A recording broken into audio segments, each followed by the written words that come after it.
എന്താണ് അമീബിക് മസ്തിഷ്ക ജ്വരം?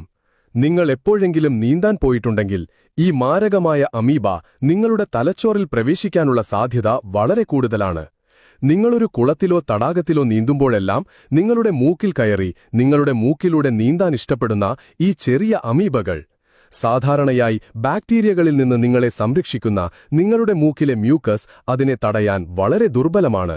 അതിനാൽ അമീബകൾ നിങ്ങളുടെ നാസൽ ഭാഗങ്ങളിൽ നിന്ന് നിങ്ങളുടെ തലച്ചോറിലേക്ക് സഞ്ചരിക്കാൻ കഴിയും.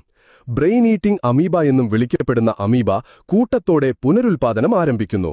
1-2 ദിവസത്തിനുള്ളിൽ ദശലക്ഷക്കണക്കിന് ഈ അമീബകൾ നിങ്ങളുടെ തലച്ചോറിനെ ബാധിക്കും. പരാദങ്ങളുടെ ഈ സൈന്യം നിങ്ങളുടെ തലച്ചോറിലെ കലകളെ ഭക്ഷിക്കുന്നു.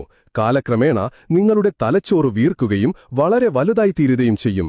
ഇത് നിങ്ങളുടെ തലച്ചോറിനുള്ളിൽ സ്ലിമി പഴുപ്പ് രൂപപ്പെടാനിടയാക്കും. ഈ ഘട്ടത്തിൽ നിങ്ങൾക്ക് ജീവിക്കാൻ ഒരാഴ്ച മാത്രമേ ശേഷിക്കുന്നുള്ളൂ. നിങ്ങൾക്ക് രുചിക്കാനും മണക്കാനും വേദന അനുഭവിക്കാനുമുള്ള കഴിവ് നഷ്ടപ്പെടും. അതിലും മോശം, ഒരു കടുത്ത പനി ആരംഭിക്കും. മണിക്കൂറുകളോളം നിങ്ങൾ ഛർദ്ദിക്കും. 5 ദിവസത്തിനു ശേഷം ഭ്രമാത്മകത ആരംഭിക്കും. അതായത് നിങ്ങളുടെ സ്കീസോഫ്രീനിക്സ് യഥാർത്ഥത്തിൽ യഥാർത്ഥമല്ലാത്ത കാര്യങ്ങൾ കാണാൻ തുടങ്ങും. നിങ്ങളുടെ ശരീരത്തിനും തലയ്ക്കുമേലുള്ള നിയന്ത്രണം പൂർണ്ണമായും നഷ്ടപ്പെടും.